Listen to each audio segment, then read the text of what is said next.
Which type of assessment, which of the following assessment types would require to carry out an activity या produce या predict in order demonstrate learning? Demonstrate learning कहाँ पे होता है?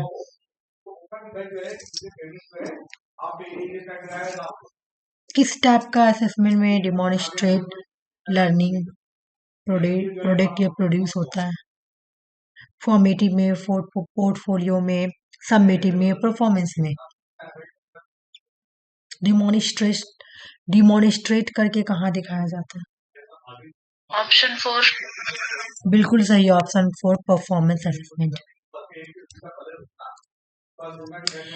Performance जो performance assessment होता है, यहाँ पे लर्नर क्या करता है, टास्क मिलता है ना, कुछ एक्टिविटी करता है, कुछ क्रिएट करता है, कुछ प्रोडक्ट करता है ना, क्रिएट करके कुछ प्रोडक्ट करेगा, जैसे कि प्रेजेंटेशन, एक्सपेरिमेंट, प्रोजेक्ट, डिमॉन्स्ट्रेशन, ये सब परफॉर्मेंस असेसमेंट का एग्जाम्पल है। ठीक है, क्योंकि फॉर्मेटिव हम लोग पढ़े हुए ड्यूरिंग द क्लास होता है ना। पोर्टफोलियो भी हम लोग पढ़े हुए हैं, एक collection of work over time, जितना काम किए उसका एक पोर्टफोलियो बनाना। ये तुम देखी होगी कि फिल्म इंडस्ट्रीज में जब कोई एक्ट्रेस या एक्टर बनना चाहता है तो अपना पोर्टफोलियो बनाते हैं कि हम क्या क्या क्या क्या कैसे कैसे किए। वो सबमेटिव असेसमेंट होता है भाई एंड ऑफ द कोर्स या एंड ऑफ द क्लास है, sorry end of the course होता है, end of the subject. Extrinsic motivation इसमें से क्या है, ट्रू क्या होगा?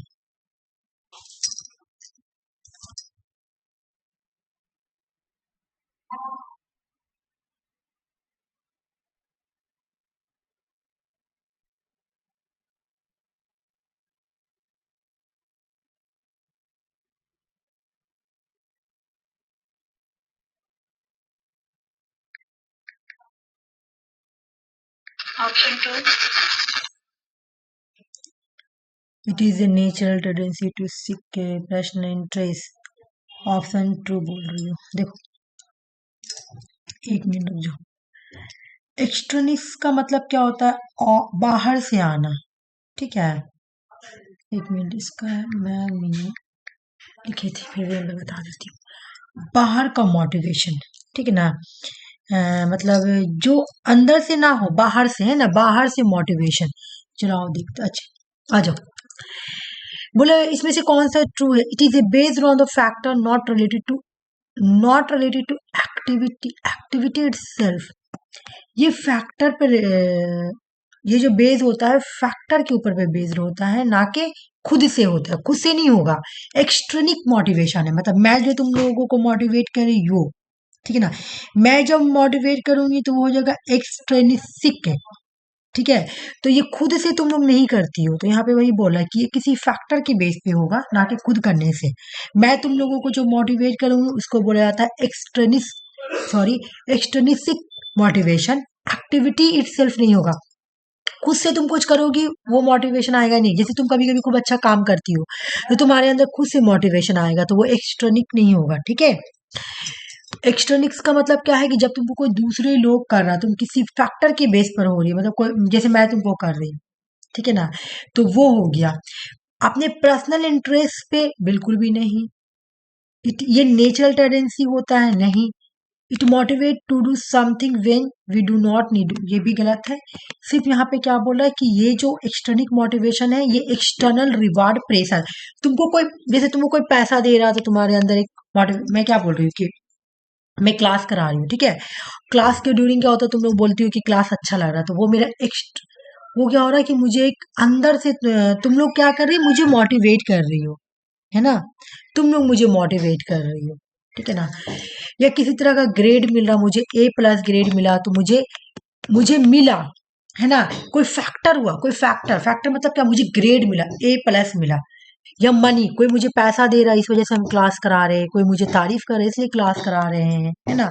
तो इस तरह से का जब मोटिवेशन होता है तो उसको लोग बोलते हैं एक्सट्रिनिक मोटिवेशन। एज इट एज याद कर लेना, इससे अगर आएगा तो सेम क्वेश्चन आएगा, ठीक है। हाँ, खुद से नहीं, यहाँ पे खुद से तुम मोटिवेट नहीं होगी, खुद से नहीं। Not related to activity itself. ऐसा नहीं कि तुम खुद से कुछ कर रही हो तो खुद से मोटिवेट, कभी कभी इंसान अपने आप से भी मोटिवेट होता है, पता है ना, लेकिन अपने आप से नहीं, ठीक है। इफेक्टिव डोमिन क्या बोला क्वेश्चन कि which of the following are the basic objective of effective domain, वैसे कौन कौन सा इफेक्टिव डोमिन है।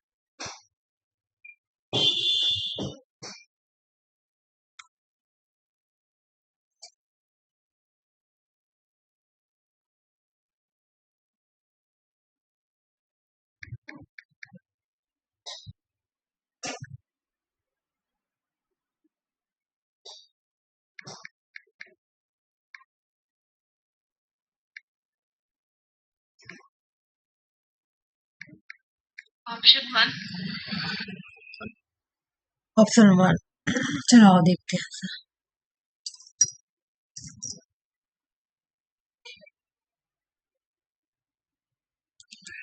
यहाँ पे आते हैं, उसके बाद एक एक करके देखेंगे, ठीक है। अच्छा, डीमोटिवेट मत होना कि मेरा नहीं हो पा रहा, ठीक है, कि मेरा क्वेश्चंस नहीं हो पा रहा, गलत हो जा रहा, बिल्कुल भी डीमोटिवेट मत होना। ये सब को कल एक बार रिवाइज कर लेना, आज टीचिंग एप्टीट्यूड का ये लास्ट है, जून का पूरा कंप्लीट हो जाएगा। बोल रहे कि इफेक्टिव डोमेन को किसने दिया था, क्रॉथवॉल ने दिया था। इन्होंने बोला था तुम्हारा आर वॉक है ना, आर वॉक यानी रिसीविंग, रिस्पॉन्डिंग, वैलिंग, ऑर्गेनाइजेशन, करेक्टराइजिंग, है ना। एक मिनट को आया है, मैं पहले ऐड कर लेती हूँ उसके बाद, ठीक है।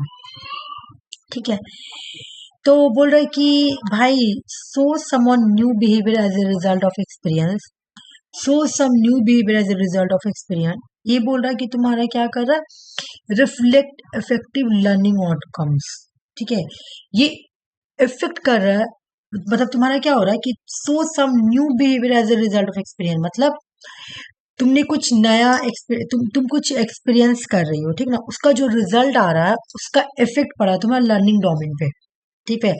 इफेक्टिव डोमेन का मतलब ये होता है कि तुमको रिफ्लेक्ट करना, समझना, है ना, तुम्हारा पे क्या रिफ्लेक्ट पड़ा, ठीक है। Acting consistently with the new value, value तो इसमें है ही है तुम्हारा न्यू वैल्यू। अच्छा, न्यू वैल्यू, ठीक है, न्यू वैल्यू तो आर बुक में ही है, वैल्यू ही। Attend to something the environment, attend मतलब तुम रिसीव कर रही हो, किसी चीज को तुम रिसीव कर रही हो, ठीक है। आर वो का मतलब क्या है तुम्हारा, रिसीव करना, रिस्पॉन्ड करना, वैल्यू, ऑर्गेनाइजेशन, करेक्टराइजिंग, ठीक है। यानी तुम अटेन, यहाँ पे क्या बोला कि क्वेश्चन में क्या बोला कि इनमें से कौन कौन सा इफेक्टिव डोमेन है, तो इफेक्टिव डोमेन हम क्या क्या पढ़े हैं कि रिसीव करना, रिस्पॉन्ड करना, वैल्यू देना, ऑर्गेनाइज करना, करेक्टराइज, ठीक है। तो acting consistently with the new value, value तो तुम्हारा हो गया, some a new behaviour as a result of experience, ये सब कहते हैं इफेक्टिव डोमेन में है, ठीक है। रिफ्लेक्ट करना लर्निंग को, न्यू वैल्यू, तुम रिस्पॉन्स कर रही हो, मतलब क्या कर रही हो तुम, रिसीव कर रही हो, सॉरी रिसीव कर रही हो। बोले क्या, इन्वायरमेंट से तुम कुछ ले रही हो, अटेंड कर रही हो, attending to something in the environment, environment से तुम कुछ ले रही हो मतलब रिसीव कर रही हो, ठीक है। सो सम डिफाइन, तुम डिफाइन कर रही हो, डिफाइन का मतलब रिस्पॉन्ड कर रही हो, ठीक है ना, रिस्पॉन्डिंग, ठीक है। इन्वॉल्वमेंट या कमिटमेंट, यानी कोई चीज तुम्हारे साथ हुआ तुम उसको रिस्पॉन्ड कर रही हो। यहाँ पे क्या है, क्रॉथवेल का जो इफेक्टिव डोमेन है, इसका मतलब क्या होता है, इफेक्टिव डोमेन का मतलब क्या होता है, इसका डिफिनेशन ही क्या है, एटीट्यूड्स, वैल्यू, इंटरेस्ट, फीलिंग, ठीक है तुम्हारा, है ना। तो यहाँ पे भी बोला कि रिफ्लेक्ट इफेक्टिव लर्निंग, यहाँ पे बोला कुछ न्यू बिहेवियर निकल के आता है कुछ करने से, तो ये भी तुम्हारा इफेक्टिव डोमेन के अंदर आएगा। न्यू वैल्यू, वैल्यू तो है ये तुम्हारा, तुम कुछ ले रही हो नहीं रिसीव कर रही हो, तुम डिफाइन कर रही हो, डिफाइन का मतलब तुम कुछ रिस्पॉन्ड कर रही हो, ठीक है, तुम कुछ रिस्पॉन्ड कर रही हो। तो ABCD आंसर तुम्हारा इसका है इफेक्टिव डोमेन का। Basic objective of affective domain क्या क्या है, रिजल्ट ऑफ एक्सपीरियंस, ठीक है ना, कुछ न्यू बिहेवियर अगर दिखाया जा रहा है तो उसका रिजल्ट आएगा, मतलब तुम्हारे अंदर कुछ चेंजिंग आया, चेंजिंग आया तो किसके बेस पे आया कि तुमने कुछ एक्सपीरियंस किया, ठीक है। फिर न्यू वैल्यू, वैल्यू तो इसमें है ही इफेक्टिव डोमेन के अंदर। उसके बाद तुम एनवायरमेंट से कुछ न्यू ले रही हो, यानी तुम रिसीव कर रही हो, अगर तुम किसी चीज को डिफाइन कर रही हो यानी तुम रिस्पॉन्ड कर रही हो किसी चीज के बारे में, ठीक है। ये सारा ही इफेक्टिव डोमेन है, ABCD।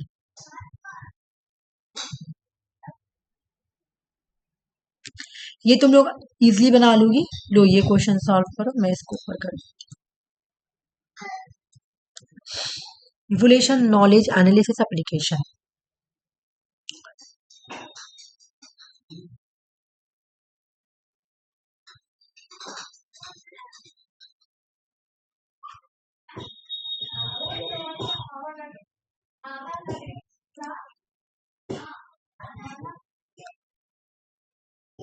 ऑप्शन 4। बोलो आरसी।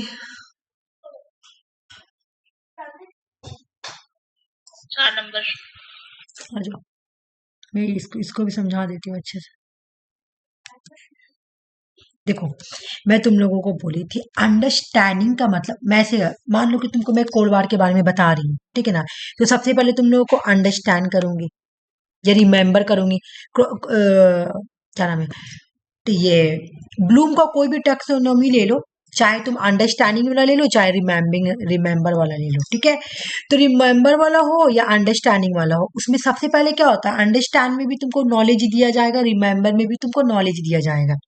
तो नॉलेज देंगे तो उसको डिफाइन करेंगे ना, समझाएंगे, है ना। यानी तुमको बता रहे कोल्ड वार क्या है, what is the cold war, cold war किसको बोलते हैं, ठीक है। कोल्ड या तो मैं तुमको समझाऊंगी या तो याद कराऊंगी, तो उसके लिए मुझे तुमको पहले डिफाइन करना पड़ेगा, नॉलेज देना पड़ेगा। तो बी का 1 हो गया, ठीक है ना, डिफाइन करना, ठीक है। सबसे इजी चीज में बताई हूँ, ठीक है। एनालिसिस का मतलब पता है क्या होता है, एनालिसिस में तुम लोग को बोली थी कि एनालिसिस हर चीज को अलग अलग डिस्टिंक्ट यूज, जैसे तुम लोग को ये नोट में एनालिसिस करके लाई हूँ, हर एक क्वेश्चंस को तोड़ तोड़ कर समझाई हूँ, ठीक है। तो एनालिसिस हो गया तुम्हारा ये। डिमोनिस्ट्रेशन का मतलब होता है, देखो भाई, एप्लीकेशन, डिमोनिस्ट्रेट करके दिखाना। मैं बता रही हूँ, जैसे अब तुमको कोई बोल रहा है कि मैं जैसे न्यूटन वाला एग्जांपल मैं हमेशा देती हूँ कि डिमोनिस्ट्रेशन, जैसे मैं बोल रही हूँ कि न्यूटन बोलता है कि जमीन के अर्थ के नीचे ग्रेविटी है, ठीक है, अर्थ के नीचे ग्रेविटी है, ठीक है। अब इसको मैं दिखाने के लिए मैं क्या करूंगी, उसको अप्लाई करने के लिए या डिमोनिस्ट्रेशन करने के लिए क्या करूंगी, पेन को मैं नीचे फेंक दूंगी बच्चों को समझाने के लिए। तो मैंने क्या किया, डिमोनिस्ट्रेट किया, यानी मैंने अप्लाई करके दिखाया। मैंने क्या बोला कि भाई, मैंने बच्चों को बोला कि सुनो, अर्थ में ग्रेविटी होती है, और ग्रेविटी क्या करती है, हर चीज को अपने अंदर टानती है, खींचती है ना। तो उसको उसको हमको अप्लाई भी तो करके दिखाना पड़ेगा बच्चों को। तो मैं क्या करूंगी, पेन को नीचे फेंक दूंगी, ऐसे उछला के फेंकूंगी, पेन नीचे गिर जाएगा, ठीक है। तो मैंने क्या किया, अप्लाई किया और मैंने डिमोनिस्ट्रेट करके दिखाया, ठीक है। अप्लाई भी किया, यानी मैंने बच्चों को डिमोनिस्ट्रेट करके दिखा दिया, ठीक है। इवोल्यूशंस का मतलब हो जाएगा अपराइज, ठीक है ना। इसका मतलब हो जाएगा अपराइज। तो ये देखो, तुम लोग याद कर लेना। देखो भाई, घुरा घुरा घुरा के क्वेश्चन दे रहा है, ठीक है।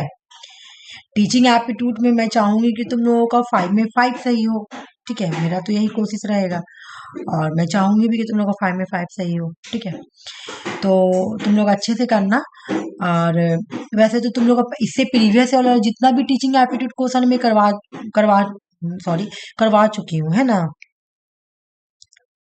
इससे हाँ पहले वाला सारा क्वेश्चन हो चुका है, हुआ है कि नहीं, बोलो। हो गया ना।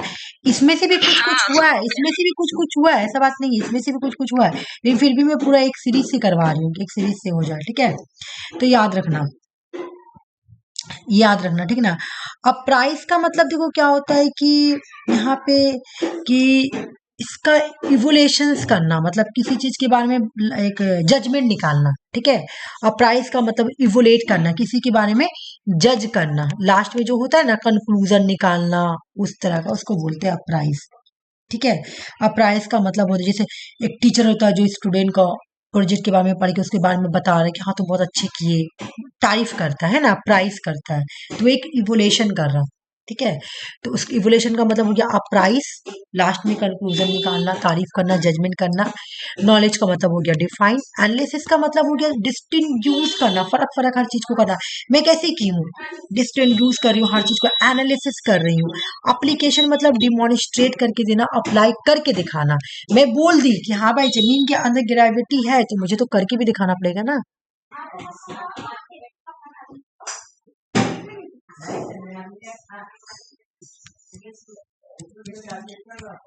एक्सपीरियंस, मैं बता रहा हूँ, to experience the educational value one most extract its neat meaning through पूछ रहा, ठीक है।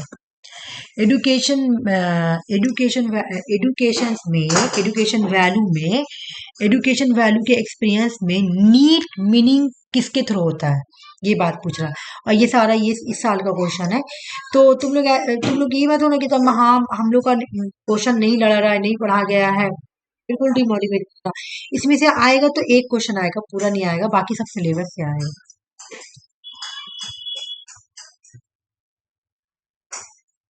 रिफ्लेक्शन।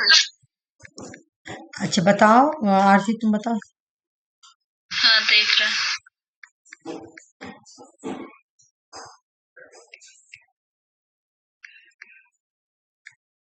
ऑप्शन 2। नहीं, कम्युनिकेशन नहीं होगा। तुम क्यों बोली नीट मीनिंग, बताओ तो।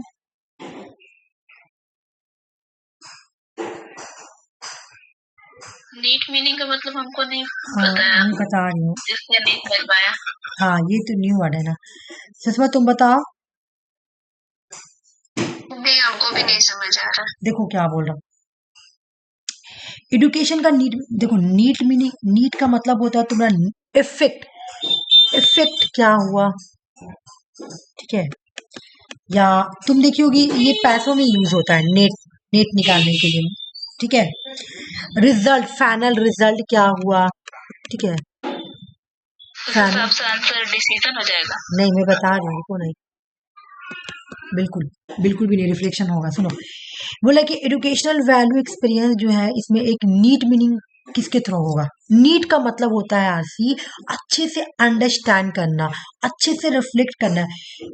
एजुकेशनल वैल्यू तुम तभी समझ पाओगी एक्सपीरियंस वाला। बोला कि एक्सपीरियंस एजुकेशनल वैल्यूज को समझने के लिए, यहाँ पे क्या बोला, तुमको एक्सपीरियंस एजुकेशन वैल्यू को समझना है नीट मीनिंग थ्रू रिफ्लेक्शंस। मतलब तुमको एजुकेशनल वैल्यू को समझना है नीट मीनिंग, मतलब सब अंडरस्टैंडिंग, ऑल ओवर अंडरस्टैंडिंग करना पड़ेगा। ऑल ओवर रिजल्ट को समझ, नीट मीनिंग का मतलब ही होता है ऑल ओवर रिजल्ट या फाइनल रिजल्ट। तुमको हर एक पार्ट को समझना पड़ेगा, वही को बोलेंगे रिफ्लेक्शंस के through, neat meaning through reflection, ठीक है। वैल्यू एजुकेशन को समझने के लिए तुमको क्या करना पड़ेगा, समझने के लिए neat meaning through the reflection, मतलब फाइनल पूरा ऑल ओवर समझना होगा रिफ्लेक्शंस के थ्रू। रिफ्लेक्शंस का मतलब होता है डीपली, बहुत अच्छे से अंडरस्टैंड करना, मेरिट डीमेरिट हर चीज को समझना, ठीक है। अगर यहाँ पे तुम बोलो ना एजुकेशनल वैल्यू को तुमको समझना है, तो क्या तुम कम्युनिकेशन करके समझ सकती हो, क्या तुम कंसिक्वेंस करके समझ सकती हो, क्या तुम डिसीजन लेकर समझ सकती हो, नहीं।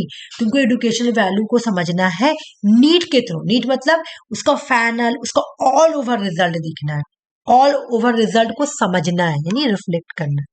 और बोल रहा है एजुकेशनल वैल्यू के जितनी भी ऑल ओवर रिजल्ट है उसको रिफ्लेक्ट करना है। रिफ्लेक्ट मतलब समझना, अच्छे से अंडरस्टैंड करना, ठीक है।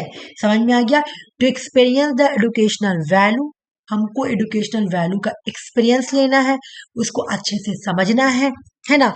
ऑल ओवर रिजल्ट को समझना है, ऑल ओवर रिजल्ट को रिफ्लेक्ट करना है। समझ के क्या करना, अच्छे पूरा ऑल ओवर जितना भी तुम्हारा रिजल्ट है ना उसको रिफ्लेक्ट करना है। तुम पढ़ ली, ठीक है, खाली अंडरस्टैंड नहीं करना है, अंडरस्टैंड करके तुमको रिफ्लेक्ट करना है, ठीक है।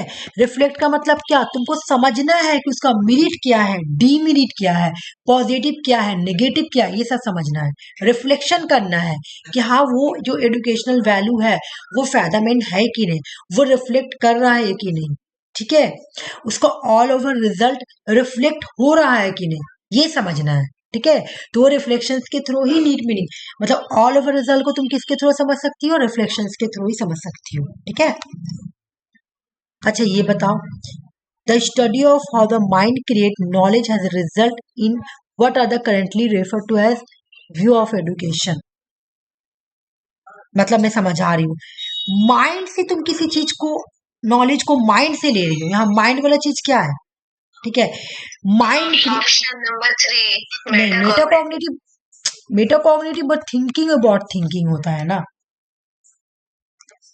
मेटा का मतलब ज्यादा, माइंड तो क्रिएट फिर नॉलेज, कंस्ट्रक्ट बिल्कुल कंस्ट्रक्टिव में ही तो तुम construct create knowledge. Meta cognitive में थिंकिंग अबाउट थिंकिंग, मतलब तुम ज्यादा से ज्यादा थिंकिंग अबाउट थिंकिंग कर रही हो, ठीक है। यहाँ क्या बोल रहा है कि जब स्टडी कर रही हो और तुम माइंड क्रिएट कर रही हो, अपने नॉलेज में माइंड लगा रही हो बार बार, ठीक है, माइंड को यूज कर रही हो, तो ये हो जाएगा कंस्ट्रक्टिव, ठीक है। मतलब तुम अगर ऐसे भी देखोगी कंस्ट्रक्टिव का, अगर पॉलिटिकल साइंस में भी तुमको मीनिंग, तो वहां पर भी ऐसे बोलता है किसी चीज को कंस्ट्रक्ट करना, बनाना, ठीक है। तो माइंड क्रिएट करता है नॉलेज को, उसका रिजल्ट निकलता है, तो यहाँ पे माइंड क्रिएट कर रहे हैं, यानी बना रहा माइंड, ठीक है।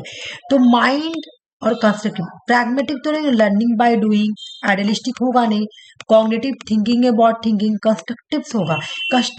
कंस्ट्रक्ट जो है ये माइंड को क्रिएट करता है, बनाता है माइंड को, ठीक है। और कंस्ट्रक्ट का मतलब क्या होता है, बनाना, ये हम पॉलिटिकल साइंस में भी देखे हैं। माइंड को क्रिएट कर रहा, माइंड क्या कर रहा है, क्रिएट कर रहा नॉलेज को, यानी माइंड नॉलेज को बना रहा है, ठीक ना। तो यहाँ पे क्या बोला था, स्टडी ऑफ हाउ, इनमें से कौन सा ऐसा स्टडी है जो माइंड को क्रिएट करता है नॉलेज के थ्रू, है ना, जहाँ पे व्यू ऑफ एडुकेशन निकल के आता है। तो तुमको यहाँ पे बस याद रखना है कि माइंड को क्रिएट कौन करता है, constructive, metacognitive thinking about thinking, idealistic तो आइडियलिस्ट के बारे में बात करेगा, प्रैग्मेटिक तो जो लर्निंग बाय डूइंग के बारे में बात करता है। प्रैग्मेटिक क्या बोलता है, एक्सपीरियंस के बारे में, है ना, कि हर चीज एक्सपीरियंस पे ही बेस्ड है।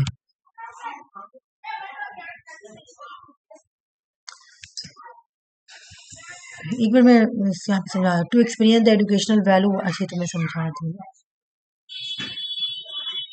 देखो यहाँ पे लिखा हुआ है, नेट मीनिंग के थ्रू तुम रिफ्लेक्ट करोगे, है ना, एजुकेशनल वैल्यू को नेट मीनिंग के थ्रू रिफ्लेक्ट होगा, क्योंकि रिफ्लेक्शन जो है वो आपको हेल्प करेगा अंडरस्टैंड करने में, इंटरप्रेट करने में, सब समझाने में, लर्निंग एक्सपीरियंस में, ठीक है। Constructive view of education explain करता है कि लर्निंग जो है वो बिल्ड करता है नॉलेज को। तो हमें पॉलिटिकल साइंस में भी पढ़े थे कि तुम जैसा बनाओगी वैसा कंस्ट्रक्ट होगा, आयर जैसा बनाओगी वैसा बनेगा। तो यहाँ पे वही बोल रहा है कि कंस्ट्रक्टिव क्या करता है, नॉलेज को बिल्ड करता है, कंस्ट्रक्ट करता है, क्रिएट करता है, चाहे वो एक्सपीरियंस के थ्रू बनाए, चाहे वो थिंकिंग के थ्रू बनाए, चाहे वो प्रायर अंडरस्टैंडिंग के थ्रू बनाए, कैसी भी बनाए, लेकिन बनाता है, ठीक है। ये देखो क्वेश्चन क्या पूछ रहा है कि पहले कौन आया, पहले कौन आया, ये क्वेश्चन पूछ रहा है इंक्रीजिंग ऑर्डर में, यानी सबसे पहले कौन आया है, यही पूछ रहा है ना। हाँ, इंक्रीजिंग ऑर्डर में पूछ रहा है। Taxonomy of education objectives, team teaching, personalise system of instruction, concept of interaction, model of teaching, ये तुमसे पूछ रहा है कि सबसे पहले कौन आया है।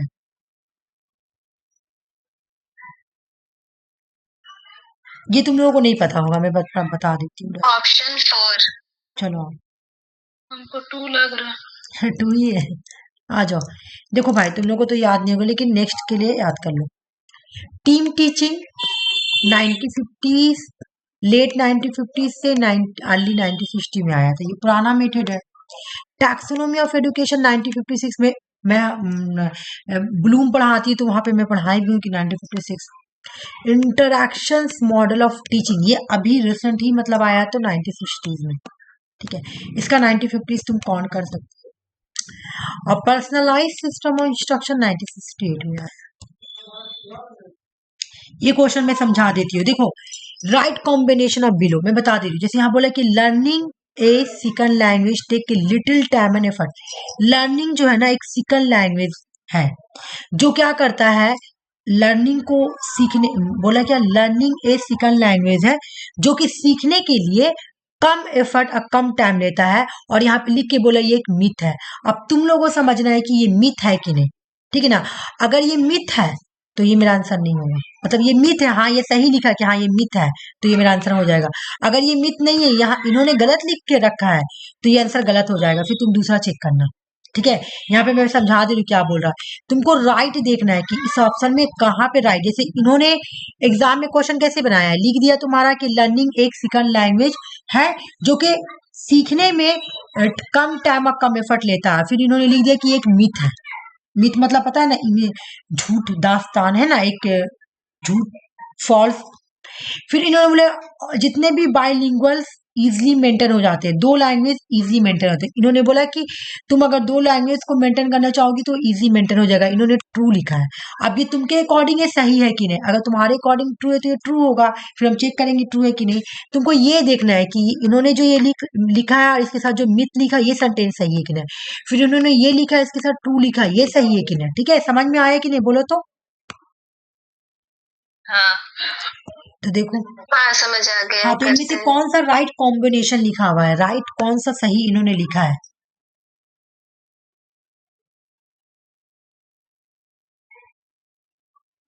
ऑप्शन बी का क्या बताया तो ऑल।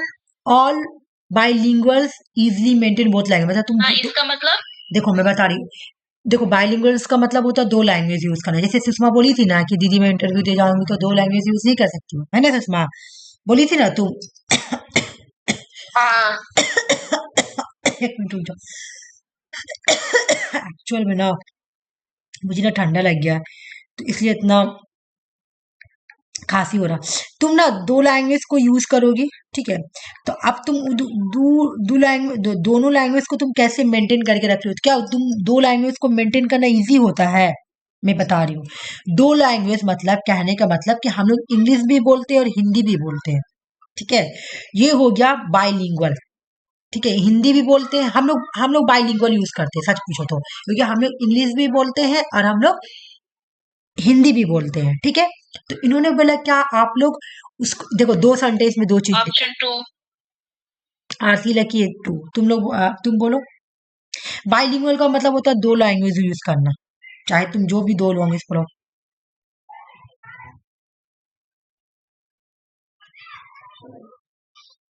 बाइलिंगुअल्स का मतलब होता है टू लैंग्वेज को यूज करना, ठीक है।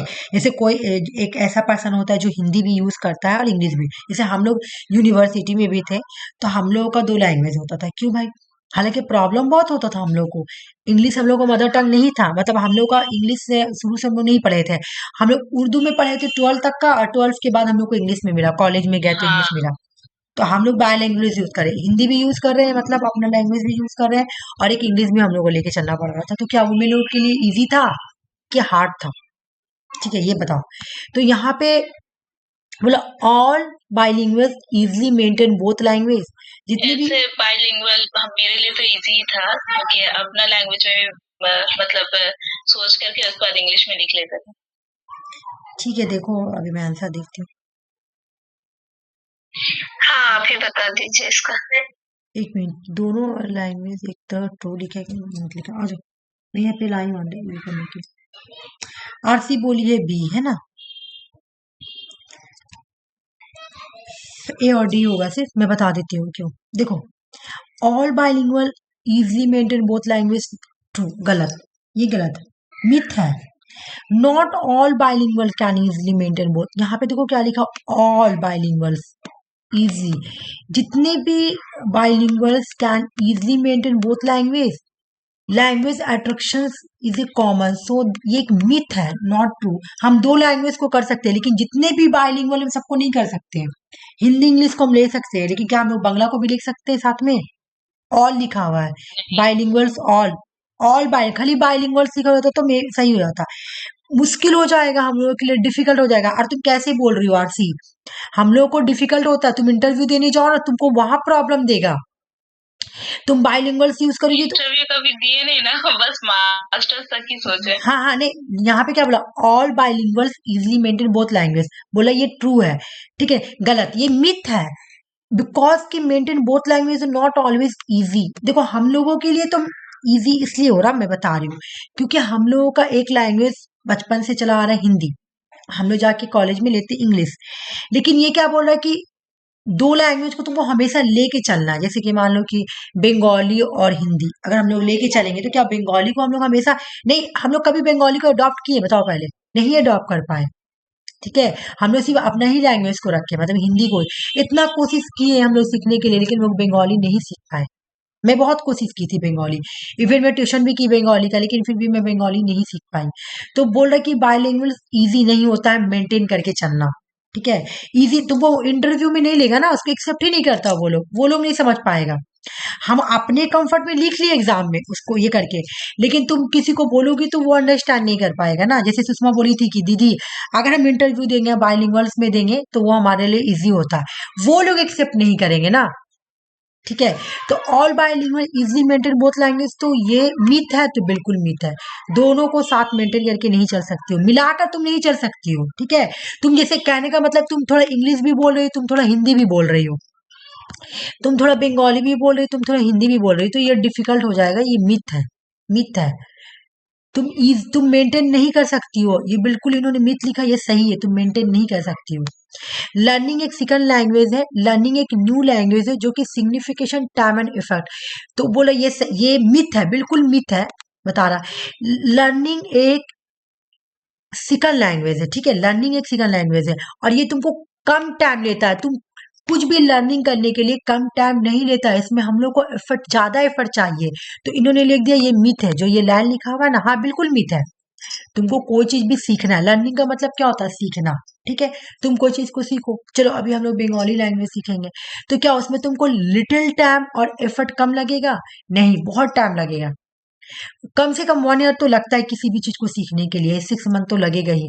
तो यहाँ पे लिख रहा है कि लिटिल कम टाइम लगेगा और कम एफर्ट लगेगा। ज्यादा मेहनत करोगी तो 6 मंथ में हो जाएगा, तो यानी एफर्ट ज्यादा लग रहा है। ठीक है, और अगर तुम एफर्ट कम करी तो तुमको टाइम ज्यादा लगेगा। तो बोला कि ये जो लिखा हुआ है कि लर्निंग सेकंड लैंग्वेज है और इसको सीखने के लिए कम एफर्ट और कम टाइम लगेगा, तो ये एक मीथ है, बिल्कुल मीथ है। तुमको ये मीथ है भाई, इसलिए मीथ है, कम टाइम नहीं लगता है, ज्यादा टाइम लगेगा। एफर्ट भी ज्यादा लग सकता है, अगर टाइम कम लगेगा तो एफर्ट तुमको ज्यादा दिखाना पड़ेगा, और एफर्ट ज्यादा लगेगा तो तुमको टाइम कम लगेगा, तो इस तरह से ये मीथ है, तो ये तो सही है। All bilingual easily maintain both language, true नहीं, ये मिथ है। जितने भी बाइलिंगुअल्स होते हैं, मतलब दो लैंग्वेज को तुम मेंटेन नहीं कर सकती हो, यहाँ इन्होंने बोला ये ट्रू, ये मिथ है, इनके अकॉर्डिंग ये मिथ है, मतलब ये एक झूठ है। ठीक है ना, लर्निंग एक सेकंड लैंग्वेज है और इसमें कम टाइम लगता है, ये ट्रू, गलत नहीं। दोनों को ही क्या किया, एक जगह मिथ कर दिया, एक जगह तुम्हारा ट्रू कर दिया। ठीक है, एग्जाम में आगे समझ लेना, ये फॉल्स है क्योंकि ये ट्रू नहीं है, ये मिथ है, मिथ। लर्निंग एक सेकंड लैंग्वेज जो कि सीखने में, अगर तुमको कोई लैंग्वेज सीखना है या कुछ भी सीखना है भाई, कुछ भी लर्निंग करना है, तो उसके लिए तुमको एफर्ट ज्यादा करना पड़ेगा। ठीक है ना, टाइम भी देना पड़ेगा, हर चीज के लिए टाइम देना पड़ेगा। ठीक है, तो ये बोला कि ट्रू है, ट्रू नहीं होगा, ये मिथ है, बस इंसान का एक धोखा। मिथ मतलब ये वाला सही है कि हाँ भाई मिथ है। जितने भी बायलिंगुअल इसको जितने भी है, माना तुम जैसे बोली इंग्लिश और हिंदी को तुम मेंटेन कर ले रही हो, ठीक है, लेकिन क्या तुम हिंदी और बंगाली को मेंटेन कर पाओगी? हमेशा नहीं कर पाओगी। यहाँ बोला all bilingual easily maintain both language, तो ये ए और डी होगा सिर्फ आंसर। ये करो, ये तो हो जाना चाहिए, ये तो इजी है। Goal decide the context of the need of a nation. एक नेशन का गोल, उसके context, goal are decide in the context of the need of the, एक नेशन का नीड डिसाइड करता है तुम्हारा गोल, इसको क्या बोलेंगे? ठीक है, feedback obtained at a local level, team teaching, time for the completion of a task is same for all students.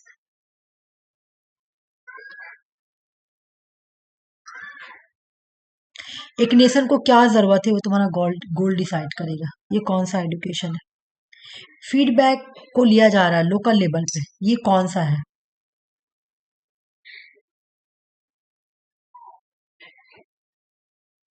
Team teaching.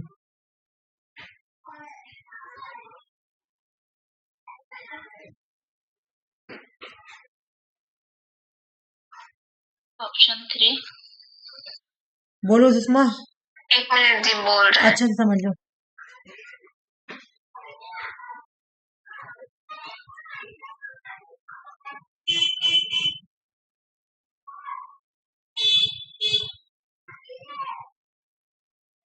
Option 4 लग रहा है। चलो आ जाओ।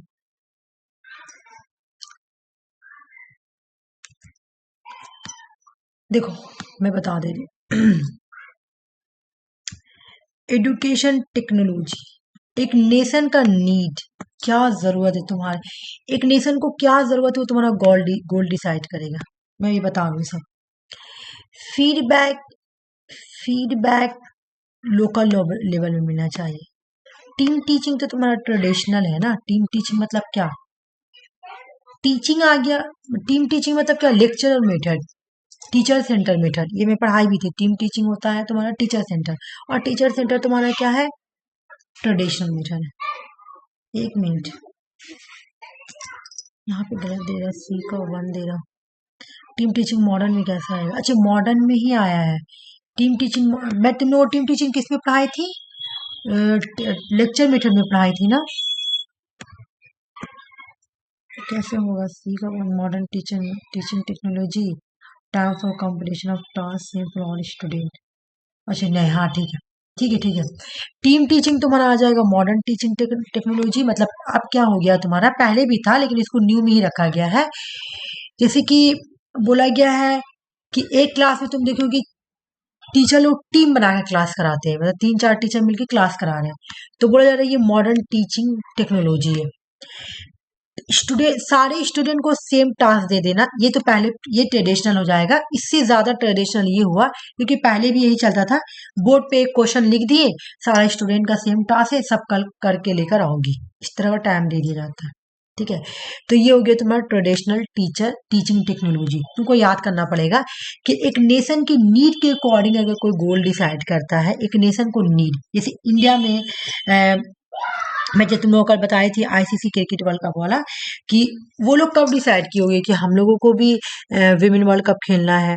उन्होंने देखा कि इंडिया में आज तक कोई भी विमेन वर्ल्ड कप नहीं हुआ, तो क्यों ना हम लोग लड़कियों में जब वो सब एक मोटिवेशन आया होगा, फीलिंग, तो अपने नेशंस के नीड के अकॉर्डिंग वो मोटिवेशन आया होगा, गोल डिसाइड की होगी, तो वो एजुकेशनल टेक्नोलॉजी के अंदर आएगा। ठीक है ना। तुम अभी ये देखोगी कि हमको मेरे कंट्री में क्या चीज क्या नीड है, क्या जरूरत है, जिसके अकॉर्डिंग मैं अपना गोल को डिसाइड करूं, जो मैं करके दिखाऊं। ठीक है, उस तरह का तुम गोल डिसाइड कर रही हो तो तुम्हारा एजुकेशनल टेक्नोलॉजी हो जाएगा। Feedback feedback is obtain at the local level. ठीक है, लोकल लेवल से मतलब फीडबैक ले रही है तो इंस्ट्रक्शनल टेक्नोलॉजी कहलाएगा। Team teaching modern teaching technology कहलाएगा। ठीक है, देखो मैं पता नहीं, मुझे ध्यान में आ रहा है कि नहीं मैं टीम टीचिंग पढ़ाई हूँ कि नहीं। तुम लोगों को पढ़ाई हूँ टीम टीचिंग? मुझे याद नहीं आ रहा, याद नहीं आ रहा थी। इतना दिन क्लास हो छोटे हो गया तो मुझे भी याद नहीं आ रहा। देखो टीम टीचिंग में क्या होता है, मैं तुम लोगों को पढ़ा देती हूँ। टीम टीचिंग में दो, आप पढ़ाए हैं सही, हाँ क्योंकि ये तो टीचिंग एप्टीट्यूड का ही है। हाँ, टीम टीचिंग में फिर भी बता, टीम टीचिंग में क्या होता है, दो या दो से ज्यादा टीचर साथ मिलकर क्या करते हैं, ग्रुप में सब स्टूडेंट को पढ़ाते हैं। 2-3 टीचर मिलकर स्टूडेंट लोगों को क्या करते हैं, पढ़ाते हैं। ठीक है ना, पढ़ाते हैं। तो इसको बोला गया है कि मॉडर्न टेक्नोलॉजी है। क्या है? Modern technology. अच्छा तुम देखिए ऑनलाइन भी क्लास होता है, अगर तुम यूट्यूब पे अगर देखी होगी तो ऑनलाइन में भी देखना, 2 टीचर आ जाता है, 3 टीचर आ जाता है पढ़ाने के लिए। मैं ज्यादा बायजूस में देखी थी ये वाला क्लास, हालांकि वो बड़े बेकार लगता था। इधर से प्रद्युमन सर भी आ रहे, उधर से भी आ रहे, 3-4 टीचर लोग मिलके पढ़ाते थे। ठीक है, तो उसको बोलेंगे टीम टीचिंग क्लास करवाना। ठीक है, और सारे स्टूडेंट को एक ही टास्क दे देना कि भाई करके लेके आना, वो ट्रेडिशनल टीचिंग टेक्नोलॉजी है। ठीक है,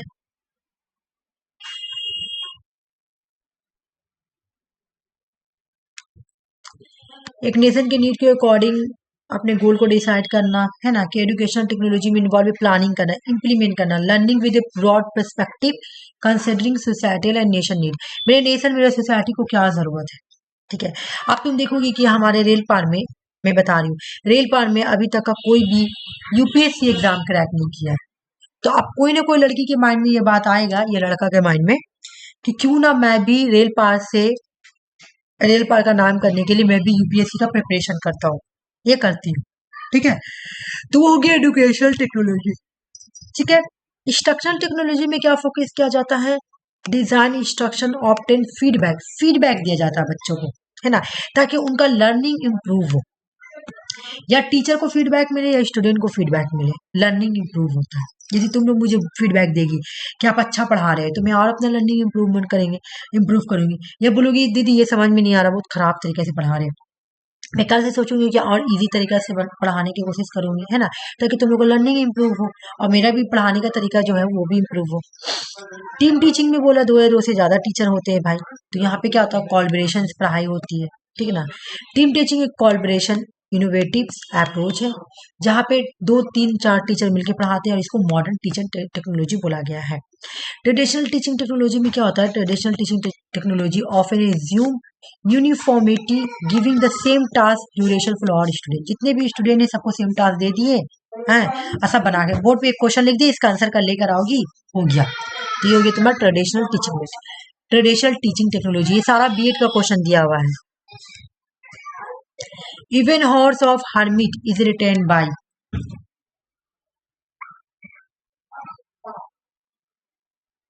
ये तो आना चाहिए सुषमा, ये सब बीएड का क्वेश्चन है, मैं पढ़ी थी ये सब बीएड वाला। बट हम ये सब नहीं पढ़े हैं, ये सब बुक्स अजीब सा दिया हुआ। मेरी भाभी ना वो तो हैदराबाद से की थी ना बीएड, तो उनका बुक में पढ़ी थी, तो ये सब था उसमें, evening hours of the hermit, या फिर learning to do towards a learn and working society. इसका नहीं पता, हो सकता ऑप्शन 4 होगा।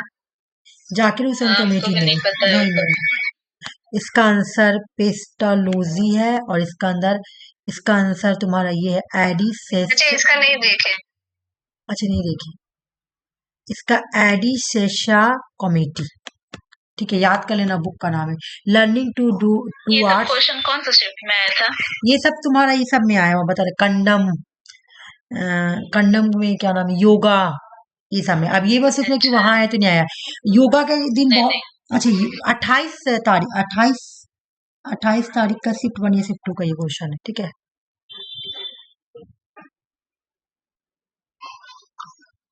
लिखा हुआ है, ये खाली रटने वाला, ये सब तो कोई पढ़ाया हुआ, ये क्वेश्चन तो पढ़ाया हुआ। डिक्सन का स्टेज ऑफ डेवलपमेंट आरसी में बहुत बार पढ़ाई, करना चाहिए तुमको, इवन अबर भी कराई, इस बार भी करवाई हूँ। डिक्सन का stage of development chronological order में करना, ये मैं हर बार पढ़ाती हूँ। आरसी अगर नोट देखेगी तो उसको याद आ जाए। ऑप्शन नंबर 4 बोलो।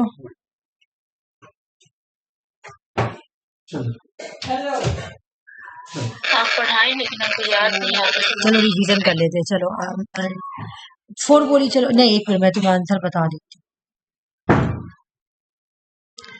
क्या बोली? ऑप्शन 4 सी पहले बोली, ऑटोनोमी एंड सेम। अच्छा सब में ऑप्शन नंबर क्या बोली सुषमा?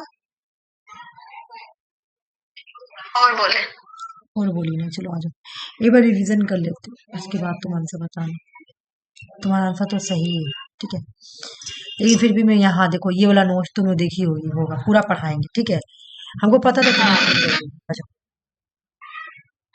ये नोट में भी है, तुम देख लेना, नोट में भी है। आ जाओ। बोल रहे कि इरेक्शन जो है वो psychological development, stage of psychological development दिया, तो इन्होंने बोला सबसे पहला जो पीरियड आता है उसको बोलते हैं infancy, from birth to 18 month. Birth मतलब क्या? 0 से 18 ईयर, याद रखना। पहला जो इसको बोलेंगे इन्फेंसी। इन्फेंसी मतलब क्या? जो बच्चा पैदा हुआ है 0 से 18 साल का बच्चा, इनके अंदर ट्रस्ट वर्सेस मिसट्रस्ट होता है, ठीक है। इन बच्चों में अगर तुम देखोगी ना, तुमको क्या मिलेगा? ट्रस्ट मिलेगा। या तो तुमको, जैसे तुम देखना, अगर तुम्हारे घर में इतना बड़े बच्चा होंगे तो तुम उसको अगर बहुत गोदी लोगी तो तुम्हारे पास ही रहेंगे, लेकिन अननोन पर्सन को अगर देखेंगे ना तो वो भागेंगे अननोन पर्सन को देखकर, ठीक है। तो ये उनके अंदर ट्रस्ट और इंट्रस्ट वाला फीलिंग आने लगता है, ठीक है। ये इनके अंदर ट्रस्ट और अनट्रस्ट वाला फीलिंग कब आएगा? पहला देख लो, 0 से 18 ईयर के बच्चा में ट्रस्ट मिसट्रस्ट वाली फीलिंग आती है, ठीक है, समझ में आ रहा? फीडिंग मतलब क्या? अभी वो लोग दूध पी रहे हैं, ठीक है, या अबैंडनमेंट मतलब छोड़ देना, या तो छोड़ देते हैं या तो दूध पीते हैं, ठीक ना, गिव अप कर देते हैं, ठीक है। फीडिंग मतलब दूध पीना, पता है ना, बच्चा लोग जो फीडिंग करता है, ठीक है। तो पहला वाला पीरियड देख लो क्या है, 0 से 18 ईयर। क्या लीजिएगा कि यहाँ तो ना है, देखिए तो वहां पर है, क्या है, समझ में आ रहा? फीडिंग का मतलब उन लोगों को खाना देना या फिर छोड़ देना। देख लो, ट्रस्ट करना, बच्चा या तो एकदम बहुत ज्यादा तुम्हारे में घुल मिल जाएगा, या तो बच्चा तुमसे दूर भागेगा। ठीक है ना। यहाँ पे एक उनकी क्वालिटी होती है हॉप, उम्मीद रहता है बच्चों को। ठीक है। फीडिंग का मतलब माँ जो बच्चों को अपना खाना देती है। ठीक है ना। मतलब दूध बोलो, दूध जो मिलता है। एबैंडन मतलब या तो छोड़ देना या छोड़ देना। तो यहाँ दो तरह की फीडिंग आएगी। यहाँ पे बच्चों को दो तरह का टास्क मिलेगा, या तो वो अपना फीडिंग छोड़ देगा, या तो वो फीडिंग करेगा, यानी दूध पिएगा, खाना दूध पीना ही, दूध ही पिएगा छोटा बच्चा। ठीक है। उसके बाद आता है, देख लो, टॉडलर एयर। ये हो गया 18 ईयर से लेकर 3 ईयर। देख लो, 18 ईयर से लेकर 3 ईयर। यहाँ पे autonomy versus same and dot वाला पीरियड आएगा। Same and dot, autonomy, independent हो जाएगा बच्चा, इंडिपेंडेंट। ऑटोनोमी का मतलब क्या होता है? ऑटोनोमी का मतलब होता है इंडिपेंडेंट हो जाना। ठीक है। या तो उसके अंदर ऑटोनोमी की फीलिंग आएगी, या तो सेम अपने ऊपर पे शर्म करेगा कि मुझे बहुत ही अपने शर्मिंदगी आ रहा मुझे, है ना, बहुत ही उसके अंदर फीलिंग आएगी कि मैं बहुत ही गलत हूँ, मैं बहुत ही बुरा हूँ, मुझे कोई काम नहीं आ रहा। या फिर डॉट की फीलिंग आएगी। देख लो, पहला trust versus mistrust, autonomy versus same. ठीक है ना। यहाँ पे देख लो, अभी तक का जो क्वेश्चन आया हो तो या तो इससे आया है या तो इससे आया है। ठीक है। अभी तुम पीछे जाओगे तो देखना इधर वाला से क्वेश्चन मिलेगा। ठीक है। अब प्रीवियस ईयर तुम देखोगी ना, 2022-23 का क्वेश्चन, तो तुमको यहाँ से भी मिलेगा और यहाँ से भी मिलेगा। तो ये टॉपिक इंपॉर्टेंट है। तुम देखो 22-23 वाला क्वेश्चन उठा के दिया है जून में। ठीक है ना, 25 में। तो पीछे वाला भी हम छोड़ नहीं सकते, पढ़ना है। ठीक है। और मैं हमेशा पढ़ाती हूँ इसलिए आरसीएस को रिवीजन नहीं की, क्योंकि इससे अभी रिसेंट में से क्वेश्चन नहीं आया हुआ, लेकिन देखो जून में आ गया है, तो ये हमको सब भी याद करना है। पहला क्या है? Trust mistrust. याद करते हैं जब आप भूल जाते कोई हैं बात नहीं, चलो अब मैं अभी याद करा देती हूँ, कोई बात नहीं, अभी याद हो इसका जाएगा। ना बहुत सारा है याद, मतलब इसका बहुत है, इसलिए याद नहीं रहता हमको भी। अच्छा, क्वेश्चंस के थोड़ा याद कर लो, जो क्वेश्चन आया उसको याद कर लो। किए थे उसके बाद वो भी भूल गया। अच्छा, मेरी बात सुनो, कहाँ होता है तुमको मैं बताती हूँ। देखो, फीडिंग जैसे याद रखना कि फीडिंग आदमी कब करता है? जब बच्चा पैदा होता है तब, है ना। छोटा बच्चे लोग फीडिंग करता है। टॉयलेट कब करता है? टॉयलेट ट्रेनिंग कब लेगा? बड़ा आदमी तो टॉयलेट ट्रेनिंग लेगा नहीं। तो मान लो कि एग्जाम में अगर तुम्हारा फीडिंग दे दिया या टॉयलेट दे दिया, तुमको पता है कि फीडिंग पहले आएगा, उसके बाद टॉयलेट आएगा, ऐसे माइंड में बैठा लेना। ठीक है। एक्सप्लोरिंग यानी प्ले, अब बच्चा खेलेगा। ठीक है। अब घर में ही खेलेगा। यहाँ पे इनिशिएटिव वर्सेस गिल्ट। इनिशिएटिव मतलब क्या करेगा? बच्चा को तुम देखी होगी, पजल्स दिया जाता है। ठीक है। यहाँ पे 3 साल से 5 साल के बच्चों को क्या किया जाता है? पजल्स। पजल्स को या तो वो लोग बना लेंगे, और नहीं बनाएंगे तो गिल्ट करेंगे कि अल्लाह मुझे नहीं आ रहा बनाने की, मतलब गिल्ट करेंगे, शर्म आएगा अपने आप, एक गलती वाली फीलिंग आएगी, या तो तोड़ देंगे सामान को। ठीक है। तो ये छोड़ दो, ये नहीं याद हो रहा, छोड़ दो, ये छोड़ दो। लेकिन ना हम लोग ये दोनों याद करेंगे। ठीक है। अच्छा, अभी करते हैं, फिर बाद में चलो दूसरा चीज याद करेंगे। ठीक है। एक्सप्लोरिंग। उसके बाद industries versus infinity. Industries versus, या तो इंडस्ट्रीज का मतलब या तो अपने आप को खूब अच्छा समझेगा, या तो अपने आप को फेलियर समझेगा।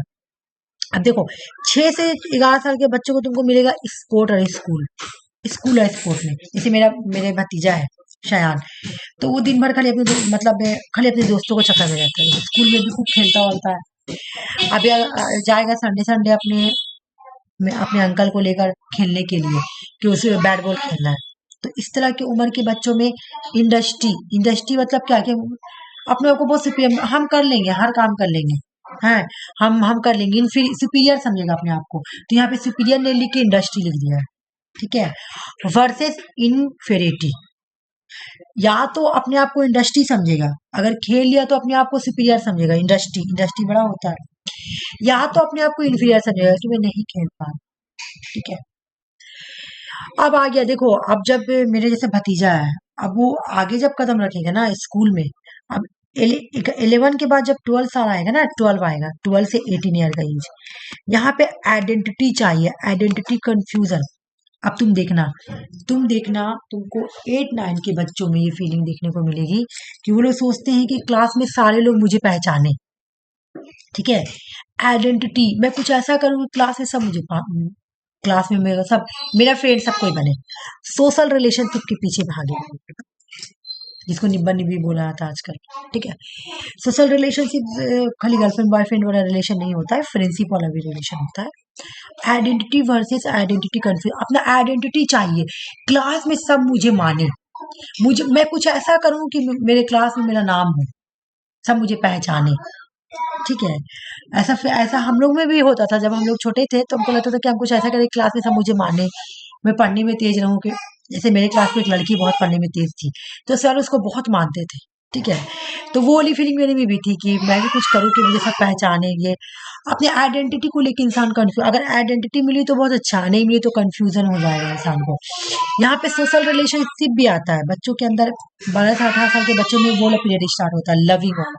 मतलब लविंग वाला तो सोशल रिलेशनशिप, मतलब वो भी आएगा, मतलब हल्का हल्का स्टार्ट हो रहा है सोशल रिलेशनशिप।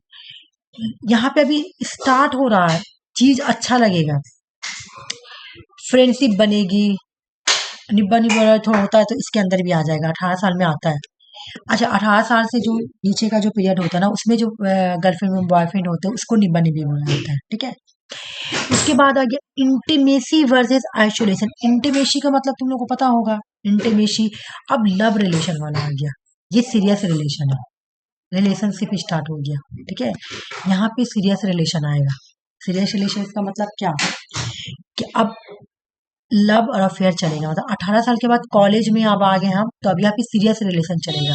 ठीक है, रिलेशन चलते चलते हो सके शादी भी हो जाए, शादी हो जाएगा, इंटीमेसी वाला रिलेशन स्टार्ट हो जाएगा।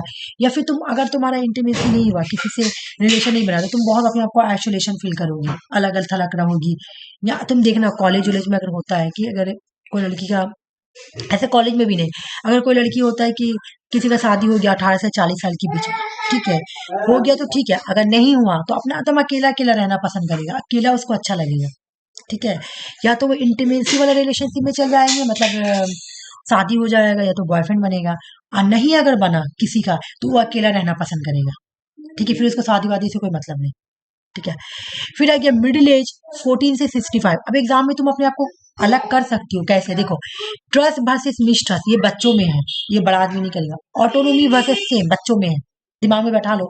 Initiative guilt, industries, identity, intimacy, last में इंटीमेसी तो तुमको लास्ट में ही होएगा, बच्चे इंटीमेसी वाला रिलेशन कर नहीं सकते हो। जनरेटिव वर्सेस स्टेग्नेशन, यहाँ पे केयर आ जाएगा, क्योंकि अब शादी हो गया ना, 40 साल हो गया, शादी हो गया, बच्चा आ गया, अब यहाँ पे काम करेंगे। लड़का है तो जॉब करेगा, है ना।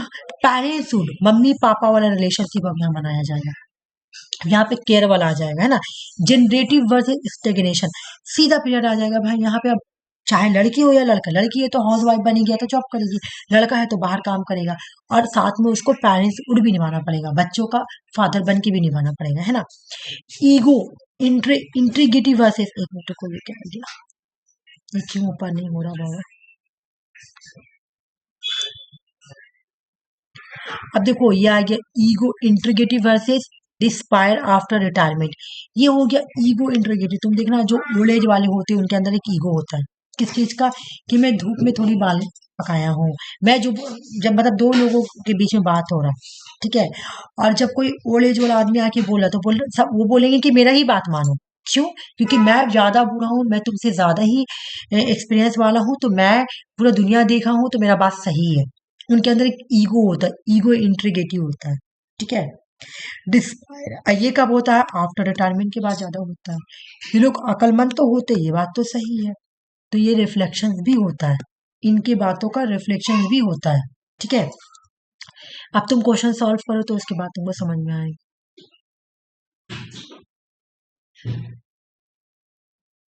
देखो, अब यहाँ पे तुम अपना क्वेश्चन सॉल्व करो। सबसे पहले तुम्हारा क्या था, ट्रस्ट मिसट्रस्ट, ट्रस्ट मिसट्रस्ट के बाद था ऑटोनोमी, सेम, डॉट, ये वाला था।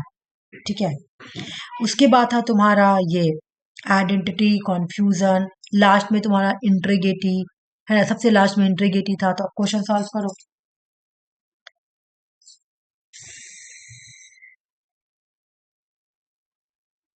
हाँ, ऑप्शन 4। देखो, सबसे पहले तुम्हारा ऑटोनोम, सबसे पहले तुम्हारा आएगा trust mistrust, trust mistrust. Autonomy, same, dot, है ना। उसके बाद तुम्हारा आ गया था इंडस्ट्री, इन्फिनिटी, फिर आइडेंटिटी चाहिए भाई, आइडेंटिटी, आइडेंटिटी मुझे क्लास में एकदम ऊपर बन के रहता है ना, आइडेंटिटी वाला रिलेशन, जनरेटिव स्टेग्नेशन, और लास्ट में इंट्रीगेटिव इंस्पायर वाला रिलेशन। इधर देख लो, एक बार फिर से मैं दिखा देती हूँ। Trust versus mistrust, autonomy versus same dot, initiative versus guilt, industry versus infinity, identity या आइडेंटिटी का कंफ्यूजन, इंटीमेसी, जनरेटिव ईगो। ऐसे याद करो ना कि इंटीमेसी का मतलब होता है हस्बैंड वाइफ वाला रिलेशन, हस्बैंड वाइफ बनने के बाद फिर क्या बनता है, जनरेटिव यानी पेरेंट्स वाला रिलेशन। ठीक है, उसके बाद लास्ट में इंसान बूढ़ा बन जाता है। यहाँ से तीन को से याद करो, तीन से याद करो। इंटीमेसी रिलेशन हस्बैंड वाइफ में होता है तो ये हो गया। उसके बाद हो गया तुम्हारा कि जब हस्बैंड वाइफ बना तो पेरेंट्स बनेगा, है ना। अब रिलेशन स्टार्ट हुआ तो क्या बनेगा, पेरेंट्स बनेगा। पेरेंट्स बना तो जनरेशन बढ़ा रहा है ना, तो यानी जनरेटिव। अब वो लोग बूढ़ा हो गया तो उसके अंदर एक ईगो आ गया कि हम लोग बूढ़ा हो गए, है ना। और ऊपर से तुम ऐसे याद कर लो, ये तीन को तो ऐसे याद करना और ऊपर से ऐसे याद कर लेना कि ट्रस्ट मिसट्रस्ट, है ना। Autonomy versus shame, initiative guilt, industry versus यूनिफेटिव inferior sorry inferior inferiority, identity versus identity confusion. ठीक है, ऐसे करके याद कर लेना। और अब क्वेश्चन बस अगर नहीं याद हो रहा तो क्वेश्चंस को बार बार रिपीट कर लेना। राइट स्टेटमेंट इसमें से कौन कौन सा है, सिलेक्ट करो, इसमें से क्या सही लिखा हुआ है।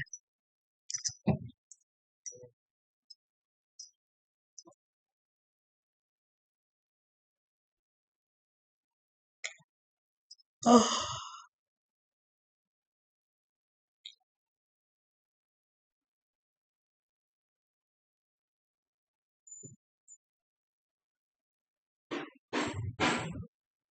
Option three. बोलो आरसी।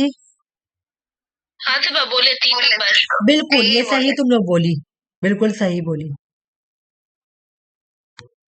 3 नंबर सही बोली, ए और डी ही आंसर होगा।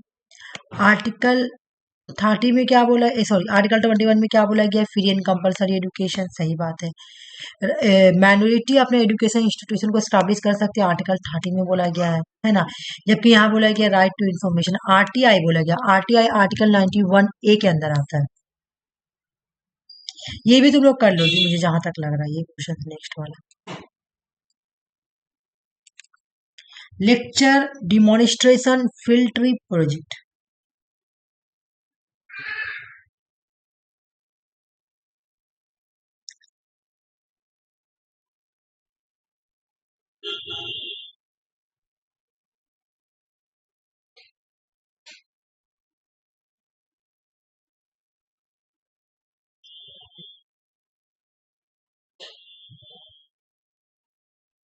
ऑप्शन 4।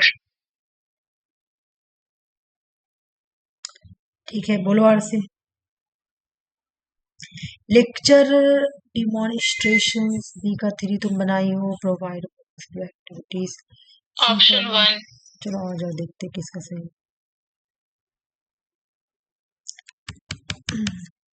लेक्चर जब टीचर देते हैं तो वो फैक्ट को प्रेजेंट करते हैं, the teacher present fact to student. Teacher क्या करता है, स्टूडेंट को फैक्ट बताता है। क्या लेक्चर के ड्यूरिंग द लेक्चर क्या करता है, वो फैक्ट बताता है क्या सही क्या गलत है।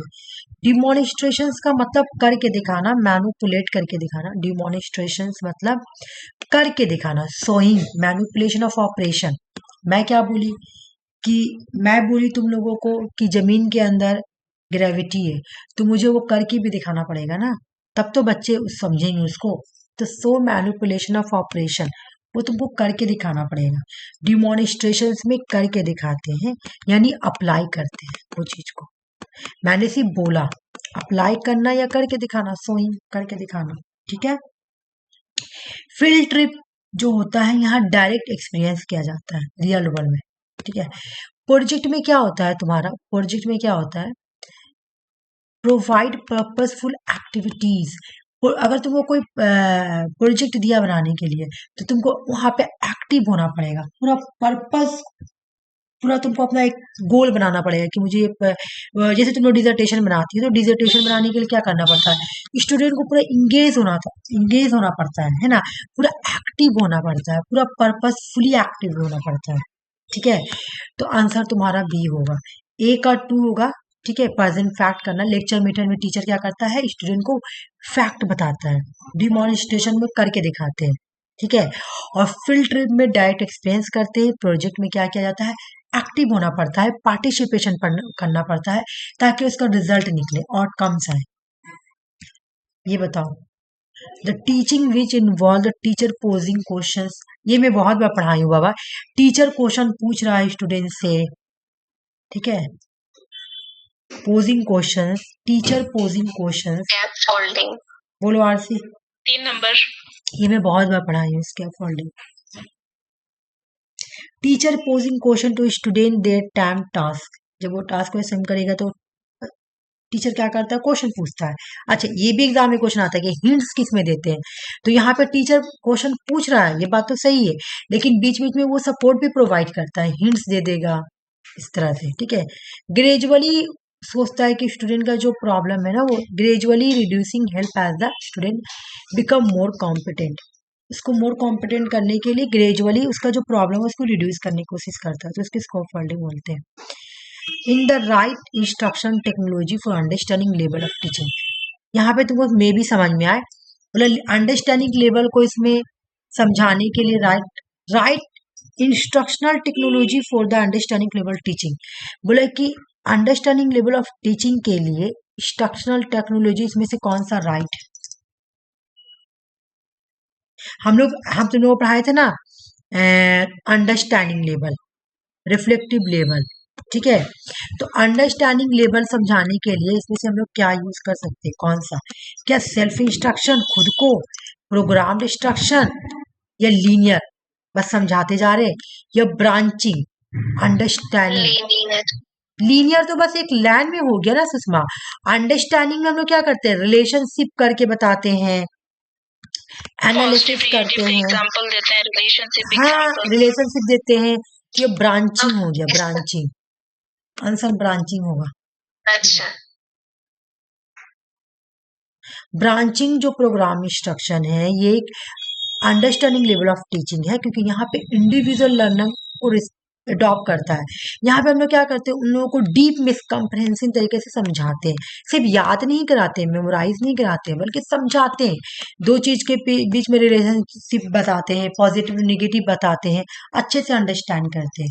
तो ब्रांचिंग बना के भी हम लोग कर सकते हैं। लीनियर तो सिर्फ एक वे में पढ़ाना हुआ, ठीक है।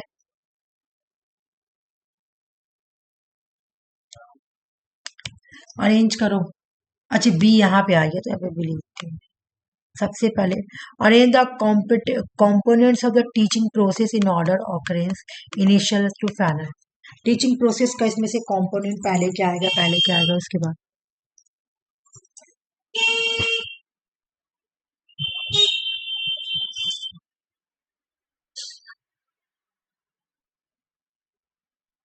पहले क्या, टीचिंग प्रोसेस, मैं पढ़ाने जा रही हूँ, तो पहले मेरा पर्पस क्या होगा,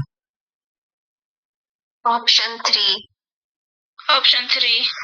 चलो आ जाओ देखते हैं। बिल्कुल सही। पहला मेरा फर्स्ट क्या होगा कि what student are expected to learn, है ना। पहले मुझे गोल ये करना पड़ेगा कि स्टूडेंट के लिए सेट करना पड़ेगा कि मुझे उसको क्या पढ़ा, क्या लर्न करना है ना। Next, the teacher assess the student prior knowledge to readiness. अब हमको इंटरिंग बिहेवियर जाना है। इंटरिंग बिहेवियर का मतलब है कि टीचर स्टूडेंट का ये जानने की कोशिश करेगा कि जो मैं टॉपिक पढ़ा रही हूँ, जो मैंने गोल सेट किया पढ़ाने के लिए, उससे रिलेटिव स्टूडेंट का प्रायर नॉलेज क्या है, ठीक है। समझ में आ गया, इंटरिंग बिहेवियर। उसके बाद तुम्हारा हो जाएगा इंस्ट्रक्शनल प्रोसीजर। इंस्ट्रक्शनल प्रोसीजर में क्या होगा, टीचर डिलीवर करेगा, पढ़ाएगा, टीचिंग एक्टिविटी यूज करेगा। मतलब अब क्या करेगा, इंस्ट्रक्शनल, देख लो एक एक चीज तुम लोग को याद करना है कि इंस्ट्रक्शनल प्रोसीजर का मतलब क्या है कि अब यहाँ पे टीचर क्या कर रहा, डिलीवर कर रहा, क्या पढ़ा रहा है, जैसे मैं पढ़ा रही हूँ, अपना लेक्चर को डिलीवर करेगा स्टूडेंट के पास। उसके लिए वो डिफरेंट डिफरेंट मेथड यूज करेगा, डिफरेंट डिफरेंट इंस्ट्रक्शनल को यूज करेगा, है ना, मेथड को यूज करेगा। लास्ट में परफॉर्मेंस असेसमेंट करेगा, टेस्ट लेगा लास्ट में, तो लास्ट में टेस्ट आएगा, ठीक है।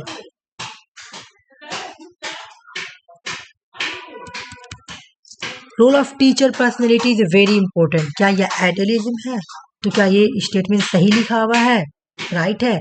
इसमें से कौन सा राइट है, कौन सा गलत,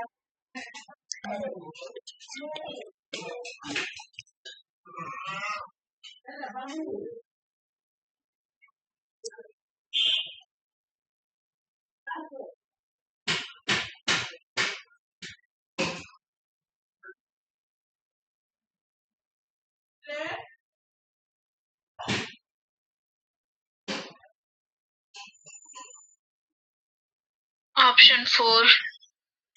ए हाँ और दी सी ऑप्शन 4 ही लग रहा है। चलो आ जाओ।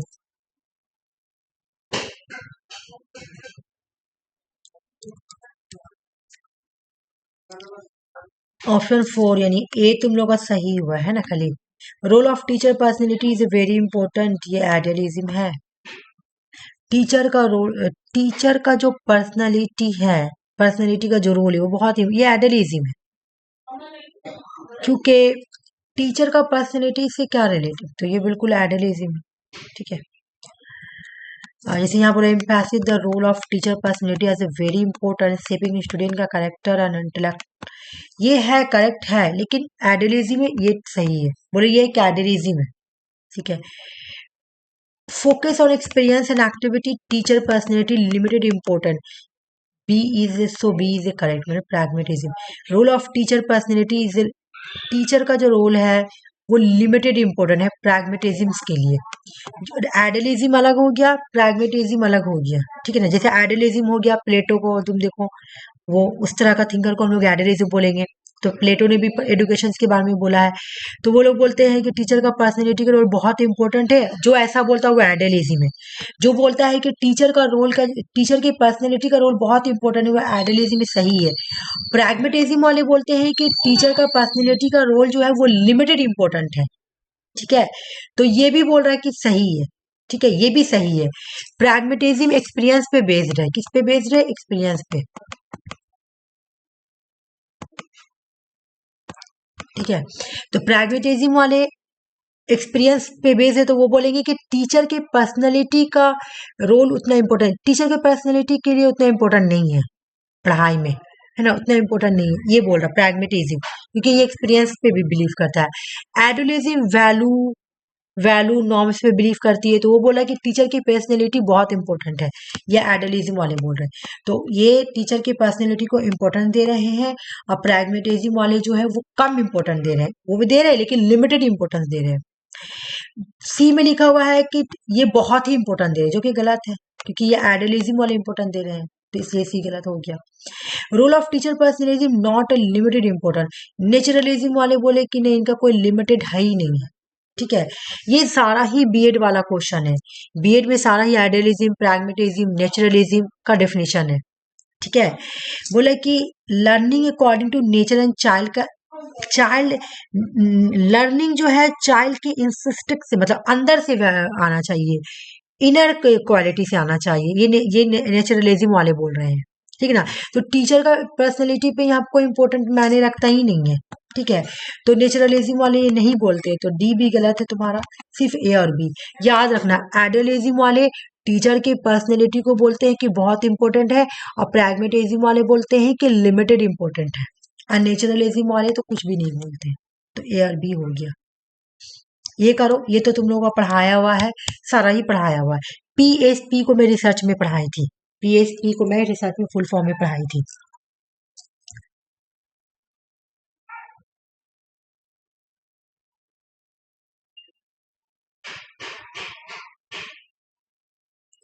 ऑप्शन 3। बोलो आरसी। ठीक प्रतिभा।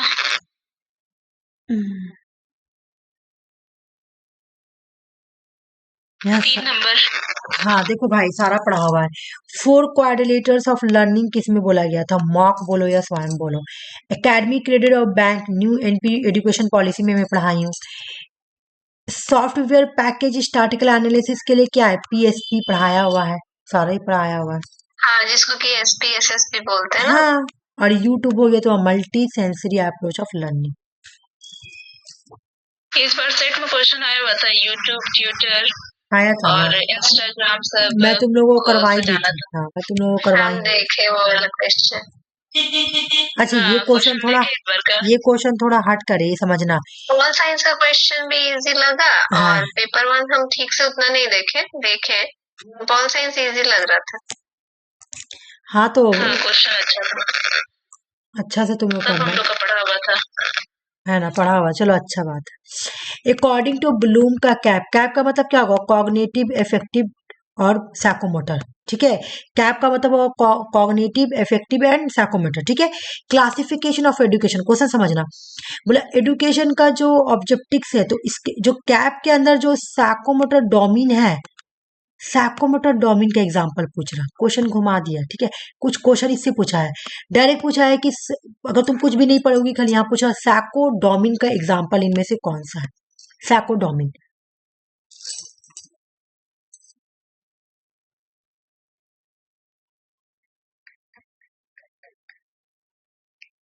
इसका एप्लीकेशन साइको डोमेन पूछ रहा, देख लो साइको डोमेन कोई और दिया है, साइकोमोटर डोमेन, हाँ कोई और दिया है, कॉग्निटिव ब्लूम दिया है, इफेक्टिव तुम्हारा कॉर्थबोल दिया है, और साइकोमोटर डोमेन कोई और दिया है, साइकोमोटर डोमेन कोई और थिंक कर दिया है। मैं तुम लोगों को ये पढ़ाई हूँ, मैनिपुलेशन। मैनिपुलेशन पढ़ाया हुआ है। ये तीन जो हमने पढ़ाए थे, कॉग्निटिव किसका है, ब्लूम का है, इफेक्टिव तुम्हारा किसका, क्रॉथवॉल का है, और उसके बाद साइकोमोटर डोमेन में तुम लोगों को पढ़ाई, वहां से तुम्हारा ये मैनिपुलेशन है, ठीक है, वहां का मैनिपुलेशन है, समझ में आ गया। वहां से साइकोमोटर डोमेन में तुम लोगों को पढ़ाई हूँ, जो मैं किसे किसे पढ़ाई हूँ, मुझे याद नहीं आ रहा, सैमसंग का पढ़ाई थी, और एक अनीता हौरे का शायद पढ़ाई थी, मेरे माइंड से निकल गया है ना। वहीं से है साइकोमोटर डोमेन, ठीक है। देखो अब तुम लोग को डीपली पढ़ना पड़ेगा, तुम लोग देख रहे हो ना एग्जाम में क्वेश्चंस डीपली आ रहा है ना। तो ऐसे तो मैं तुम लोग को पढ़ा रखी हूँ, बट फिर भी तुम लोग एक बार देख लेना, रिवीजन कर लेना, सारा तो पढ़ाया हुआ, ठीक है। हाँ अगर तुम लोग देखोगे तो देख लेना, ये तो किया हुआ ही है।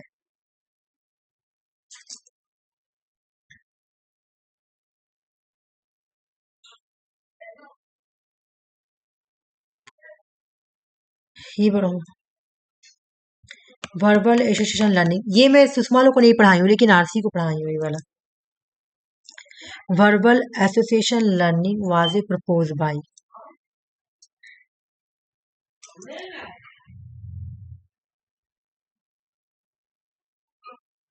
ऑप्शन 3 क्रॉस बेंच में कहाँ पढ़ाई हूँ मैं तुमको आरसी, ट्रॉन्टाइक होगा ऑप्शन 2। नहीं थ्रॉन्डा गैगनी पढ़ाई थी तुमको,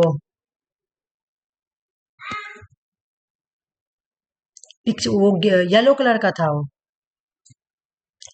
गैगनी का कंडीशन ऑफ लर्निंग थ्योरी जो है ना वो 8 है, ठीक है। ये देखो, signal learning, stimulus response learning, verbal associational learning, चैनिंग, discrimination learning, concept learning, rule learning, problem solving, यही एक बीच वाला पूछा है, प्रॉब्लम वर्बल एसोसिएशनल लर्निंग, ठीक है। अब मेरी बात सुनो, 2019, 2020, 2021, 2022 का क्वेश्चन अगर देखोगी तो गैंगने से भरा पड़ा है, ठीक है। फिर बीच में नहीं पूछा है, फिर अभी पूछा है तुम्हारा, ठीक है, तो ये पढ़ लेना, ठीक है। अच्छा पहले जो क्वेश्चन आया हुआ मैं बता दे रही हूँ कैसे आया हुआ है। पहले का क्वेश्चन आया हुआ है, क्रोनोलॉजिकल ऑर्डर दे देगा, ये 4 दे दिया, signal learning, stimulus response learning, verbal association learning, चैनिंग, discrimination learning, concept learning, rule learning, problem solving learning, इसमें से 4-5 उठा के दे देगा, बोलेगा तुमको क्रोनोलॉजिकल ऑर्डर करो, या इंक्रीजिंग ऑर्डर करो, या डिस्क्रीजिंग ऑर्डर करो, इस तरह से बोलता है, ठीक ना। गैगने ने दिया था कंडीशन ऑफ लर्निंग थ्योरी, इसमें मैं तुमको इसलिए याद नहीं आ रहा ना, क्योंकि वो ग्रीन येलो ग्रीन करके ऐसे करके बना हुआ था, और पिक्चर बना बना के वो बना हुआ था। अब मैं तुमको बोली भी थी कि इतना इंपॉर्टेंट नहीं है, ये ज्यादा आता नहीं है, इस तरह से मैं तुमको पढ़ाई थी, ठीक है। सुषमा लोग को नहीं पढ़ाए थे, अगले बार पढ़ाए थे ये वाला, कोई बात नहीं, अभी याद कर लो। ये पहले भी आया हुआ है, और पहले आया हुआ है तो ये क्रोनोलॉजिकल ऑर्डर में आया हुआ, अभी याद करो। 1 नंबर में क्या आएगा, सिग्नल लर्निंग, ठीक है। 1 नंबर में क्या आएगा, सिग्नल लर्निंग, याद करो कि क्या आएगा। देखो ये तुम जो गैगने का जो थ्योरी है ना, ये तुम लोग पढ़ लेना चाहिए, क्योंकि पहले आया हुआ है तो मे बी इस बार भी आ जाए, क्योंकि अभी रिसेंट ही आया है, ठीक है, तो ये तुम लोगों को पढ़ना पड़ेगा, एक एक करके समझना पड़ेगा। पहले याद करो सिग्नल लर्निंग, उसके बाद स्टिमुलस रिस्पॉन्स लर्निंग। ठीक है, अब मेरी बात सुनो, इसका तो बहुत सारा थ्योरी और भी है, ऐसा बात नहीं है, और भी बहुत सारा है, लेकिन ये एग्जाम में आया तो इसको याद रखिए। Signal learning, stimulus stimulus response learning जो हम लोग पढ़े थे ना पैब्लो का, कि पहले कोई स्टिमुलस करेगा फिर वो रिस्पॉन्स करेगा, उस तरह से लर्निंग कैसे कैसे सीखते हैं। साइंस से भी लर्निंग सीखते हैं। लर्निंग हम लोग कैसे करते हैं, गैंगनी बोल रहा कि लर्निंग इंसान 8 तरीके से कर सकता है। ठीक है, गैंगनी क्या बोल रहा है कि लर्निंग जो है ना इंसान 8 तरीके से करता है। सिग्नल लर्निंग भी इंसान करता है, यानी सैल लर्निंग भी इंसान करता है। ठीक है, स्टिमुलस रिस्पॉन्स लर्निंग भी करता है। जैसे पैब्लो में क्या क्या दिखाया था, पैब्लो में तुम्हारा दिखाया था ना कि वो जो डॉग था वो कैसे सीखा था, बार बार तुम्हारा बेल बजाने से वो समझ गया था कि हाँ, तो वो उसका लर्निंग हुआ एक तरीका से, वो सीखा था। तो उसी तरह से यहाँ पे ये बोल रहा है कि सिग्नल लर्निंग भी इंसान सीखता है। ठीक है, मतलब कंडीशन दे दो और सीखेगा। ठीक है ना। आ, एक होता है तुम्हारा स्टिमुलस रिस्पॉन्स लर्निंग, कि तुम स्टिमुलस करोगी तो वो बार बार ऐसे करके सीखेगा। ठीक है, और वर्बल एसोसिएशन लर्निंग, मतलब वर्बली भी इंसान सीखता है।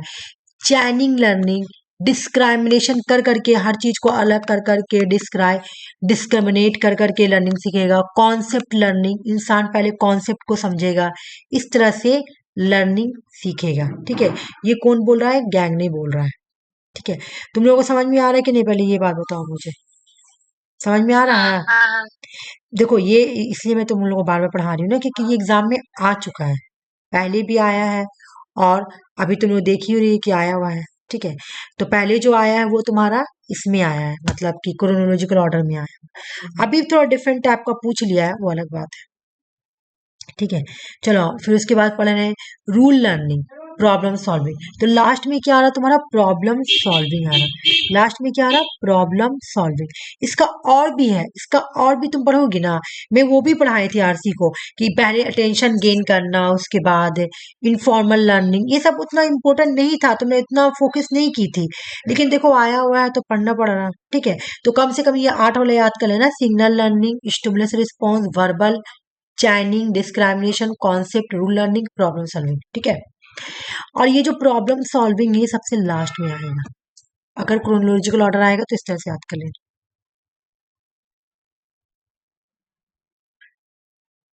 ये करो, देखो फिर आया इरेक्शंस का 8 स्टेज ऑफ साइकोलॉजी।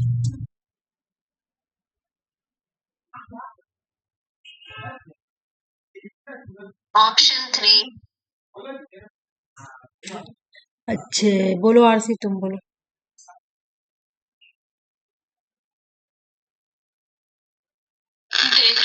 देख लो आराम से देख लो।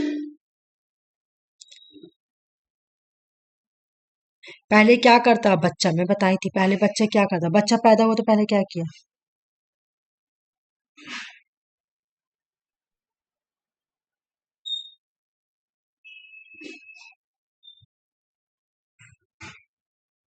Option 3 feeding. सबसे पहले बच्चा फीडिंग करता है ना, खाना खाता है। देखो कुछ तो याद होगा ना, फीडिंग करेगा, फिर टॉयलेट सीखता है। ये सब क्वेश्चन आएगा तुम लोग कर लोगे, मुझे जहां तक याद है। तो पहले तो हो गया बी, फिर हो गया ए, है ना। उसके बाद पेयर रिलेशन बनाएगा, उसके बाद डी, लव रिलेशन बनाएगा। रिफ्लेक्शन लास्ट में आता है, रिफ्लेक्शन बूढ़ा वाला, है ना। सी हो गया।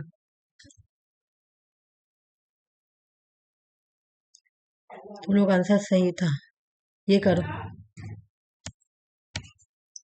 राइट कॉम्बिनेशन कौन सा सही है कौन सा गलत। Teaching is include in learning, teaching में क्या लर्निंग इंक्लूड है, क्या ये ट्रू है, तो क्या ये सही है। इन्होंने बोला टीचिंग में लर्निंग इंक्लूड है, तो ट्रू लिखा है कि हाँ भाई टीचिंग में लर्निंग इंक्लूड है, तो इन्होंने ट्रू लिखा। Post active stage of teaching provide को करेक्टिव एंड,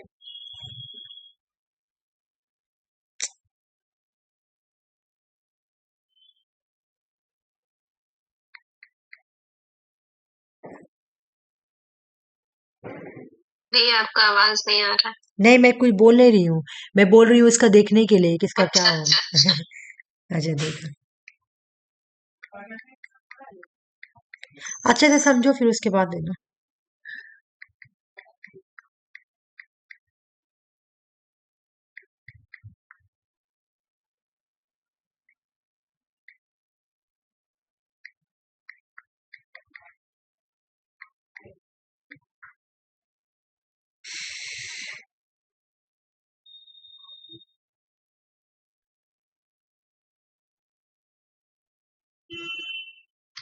ऑप्शन वन।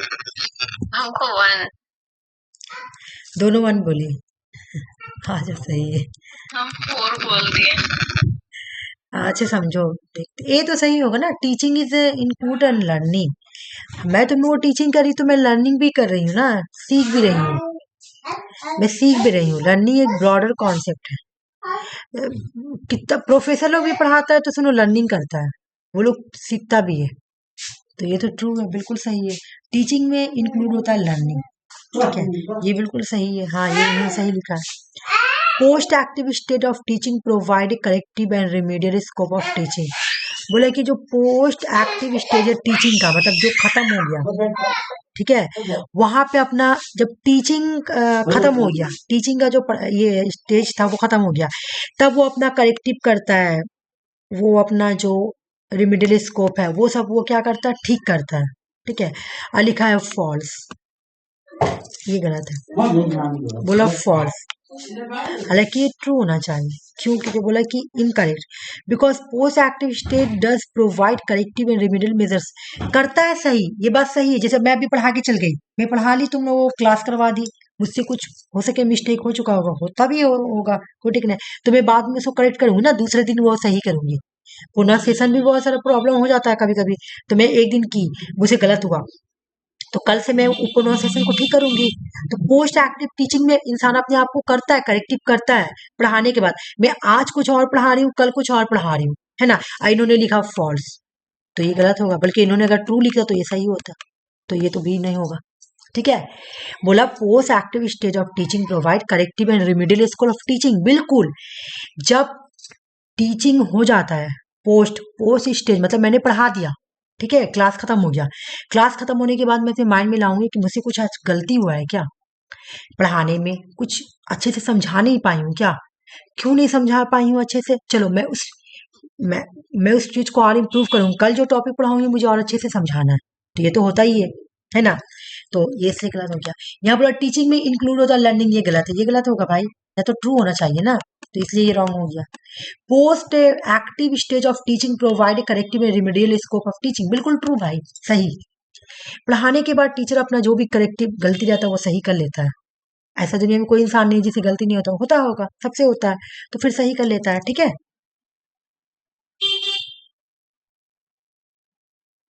तो ए और डी, ये करो, ये तो तुम आसानी से कर लोगी भाई, ये तो तुम आसानी से कर लो।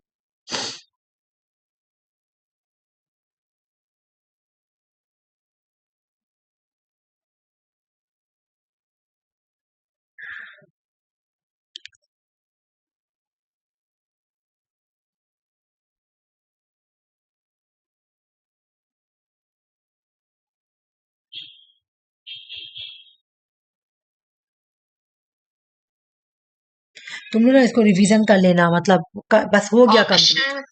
बोलो बोलो बोलो, हाँ, ऑप्शन टू। बोलो आरसी। हाँ, हमको भी टू। तो सही बोल। एक का टू, रिकॉल मतलब नॉलेज देना, अभी मैं याद करवाना, मैं क्या बोली, या तो याद करवाना या तो जो भी रिमेम्बरिंग करवाना है ना, तो तुम्हारा हो गया एक का टू, नॉलेज देना। ठीक है, बी का वन, डिस्क्रिमिनेशन इन अंडरस्टैंडिंग करना, है ना, रिलेशनशिप कर कर बताना, अंडरस्टैंडिंग करना, नेगेटिव पॉजिटिव करके डिस्क्रिमिनेट करके बताना। अप्लीकेशन करना भाई, हाइपोथेसिस करना, इवोल्यूशन मतलब क्रिएटिव करना। तुम देखना, इवोल्यूशन और क्रिएटिव, ये तुम्हारा ब्लूम का टेक्सोनोमी में मिल जाए। आ जाओ, मैं यहाँ पे समझा देती हूँ। रिकॉल मतलब क्या, recall is the ability of the remember, याद कराना, है ना, फैक्ट। डिस्क्रिमिनेशन मतलब अंडरस्टैंडिंग कराना, पॉजिटिव नेगेटिव रिलेशनशिप बताना, है ना, रिलेशनशिप बताना, ये पढ़ाया हुआ अंडरस्टैंडिंग वाला में। हाइपोथेसिस मतलब क्या, application. Hypothesis require apply, apply भी करके दिखाओ भाई, है ना। इवोल्यूशन मतलब evolution involve judgement, originally higher order thinking, creative thinking, इस सब से इवोल्यूशन में सब आएगा, क्रिएटिव थिंकिंग ये सब। ओके, तो सही हो गया। अच्छा, टीचिंग एप्टीट्यूड कंप्लीट हो गया, ठीक है। मैं रिसर्च का लाई नहीं हूँ, मुझे लगा कि चलेगा बहुत देर तक, तो ये आज कंप्लीट हो गया टीचिंग एप्टीट्यूड। कल से मैं रिसर्च का कराऊंगी क्वेश्चन, और एक और बात मैं तुम लोगों को बोल देती हूँ, पेपर 2 का मैं तुम लोगों को, पेपर 2 का मैं सोच रही हूँ कल पेपर 2 का कराऊं या टीचिंग एप्टीट्यूड यही कंटिन्यू करूँ पेपर 1 का, तुम लोग बोलो। कल मॉर्निंग में क्लास करोगी तुम लोग? पेपर 1 कल क्लास नहीं, करोगी? मॉर्निंग में करवाइएगा क्लास। वही तो मैं पूछ रही थी मुझसे, कर पाओगी? मॉर्निंग में कोई दूसरा टाइम रख दीजिए ना, दूसरा टाइम तो देखना पड़ेगा सुषमा, एक तो या मतलब या फिर देख लीजिए जैसे आपको जब टाइम मिल रहा है, जैसे 10 बजे, अगर 11, 12, 1 देखो ऐसे भी कर सकती है कि अगर मॉर्निंग में मैं नहीं कराऊं तो तुम लोग थोड़ा सा और पहले से क्लास चाहोगी तो ज्वाइन कर सकती हो, जैसे कि 7:30 से 6:30 से क्लास कर सकती हो, 6:30 से पूरा 9 तक, 2:30 तक क्लास चलेगा और वही पेपर 1 का ही चलेगा। क्या बोल रही हो? तुम लोग कर जैसा सकती आपको ठीक हो, लगे। 2.5 घंटा क्लास कर सकती हो तुम लोग कंटिन्यू। हाँ, तो दोनों पेपर करवाएंगे ना 2.5 घंटे में। नहीं, मैं सोच रही थी अभी पेपर 1 ही एक, लेके चलो। अच्छा। अच्छा, मॉर्निंग में प्रॉब्लम होगा, है ना, मॉर्निंग में प्रॉब्लम होगा, हाँ, तो मैं किस ठंडा है ना, टाइम? एकदम उठने का मन नहीं कर हाँ, रहा। ये बात तो है। ठीक है, मैं तुम अच्छा, एक लोग, बात बोलना था सिपा। हाँ बोलो। हाँ, हम बोल रहे थे ना, मेरे कॉलेज ग्रुप है ना, तो हम्म। उसमें एक नोटिस आया है। हम्म। तो उसमें हम देखे हैं गर्ल्स कॉलेज क्या है, उतने अच्छे से नहीं देखे हैं, हाँ, आज ही गर्ल्स हम देखे। कॉलेज में निकला है। गर्ल्स कॉलेज का आया हुआ है हाँ इंटरव्यू का। हाँ हाँ हाँ हाँ, तो वो ग्रुप में भेज देंगे, उसमें नेट हाँ सेट हाँ मांग रहा है। हाँ, थोड़ा भेज दो भेज भेजिए दो ना, भेजिए। भेज दो। हाँ, आप लोग का तो क्लियर है ना। हाँ, मैं तो ठीक नहीं है, तो दूंगी, हम सुषमा ग्रुप दे अच्छा सकती है। रानीगंज गर्ल्स कॉलेज का है। हाँ हाँ, सुषमा दे नहीं, सकती है। मेरे ख्याल से आसनसोल का होगा। आसनसोल गर्ल्स अच्छा, कॉलेज का भेजिए ना, थोड़ा देखते हैं। मैं तो नहीं दे पाऊंगी, सुषमा दे देगी जाकर। अच्छा। मैं तो अच्छा, ठीक है, हम टाटा भेज में देते ही हैं अब फिर। करूंगी जो भी होगा, तो उसके लिए ठीक है। हाँ। हाँ हाँ, भेज दो। अच्छा क्या आरसी, थैंक यू। और क्या बोल रही थी, मेरे माइंड से निकल गया, रुको। हाँ, अच्छा देखती हूँ, 10 से 11 हो सकता है, 10 से 11। अच्छा, 10 से 11, 10 से 11 क्लास कर सकती हो, 10 से 11। वैसे हाँ, कर सकते हैं तो कल से दस से मस्ती से ग्यारह ही पूछते करो, हैं। तो 10 से 11, ठीक है। ठीक है आरसी, सुषमा। अच्छा दीदी, यहाँ पे लिखा